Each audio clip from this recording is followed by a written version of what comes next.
মাত্র কয়েক বছরের ব্যবধানে ভূমধ্যসাগরের দ্বীপরাষ্ট্র গ্রিক সাইপ্রাসে ইসরায়েলি নাগরিকের সংখ্যা 15,000 ছাড়িয়েছে। শুধু লারানাকা ও লিমাসলেই হাজার হাজার একর জমি ও শত শত আবাসিক প্রকল্প কিনে নিচ্ছেন ইসরায়েলি বিনিয়োগকারীরা। এই পরিস্থিতি দেশটিতে উত্তপ্ত রাজনৈতিক বিতর্কের জন্ম দিয়েছে। তুরস্কের সংবাদ মাধ্যম টার্কি টুডের তথ্য মতে এই জমি কেনার প্রবণতা এখন আর নিছক বিনিয়োগ নয়, বরং অনেকেই এটিকে একটি কৌশলগত বসতি স্থাপন হিসেবে ব্যাখ্যা করছেন। সেখানে গড়ে উঠছে এক নতুন ইসরায়েলি উপস্থিতি, যা সাইপ্রাসের সার্বভৌমত্বের জন্য এক উদ্বেগের কারণ হিসেবে দেখা হচ্ছে।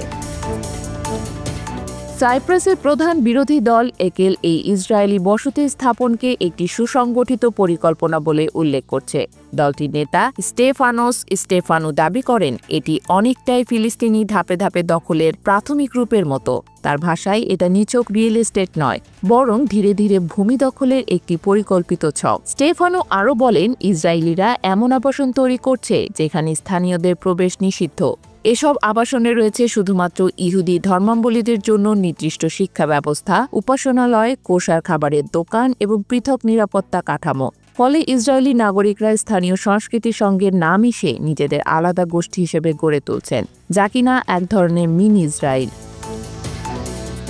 এই বসতি কার্যক্রমের পেছনে ছাবাদ নামের একটি আন্তর্জাতিক ইহুদি ধর্মীয় সংগঠন সক্রিয় ভূমিকা রাখছে বলে দাবি করা হচ্ছে, যারা এরই মধ্যে সাইপ্রাসে ধর্মীয় উপাসনালয়, সিনাগগ, কবরস্থান, গির্জাগার্ডেন এবং ইহুদি খাদ্য বিক্রয় কেন্দ্র স্থাপন করেছে।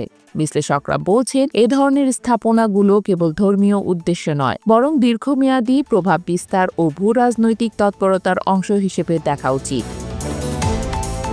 তুর্কি বিশেষজ্ঞ গোজো গোজেলি এজন্য 24 ঘন্টা ড্রোন নজরদারি, সীমান্ত সুরক্ষার জোরদার এবং ছাবাদ সহ ধর্মীয় নেটওয়ার্কগুলোকে কূটনৈতিকভাবে পর্যবেক্ষণের আহ্বান জানিয়েছেন। তার মতে, সাইপ্রাসে যে অঘোষিত গোষ্ঠীগত প্রভাব গড়ে তোলা হচ্ছে তা ভবিষ্যতের জন্য পুরো অঞ্চলেই একটি জটিল নিরাপত্তা চ্যালেঞ্জ হয়ে দাঁড়াতে পারে।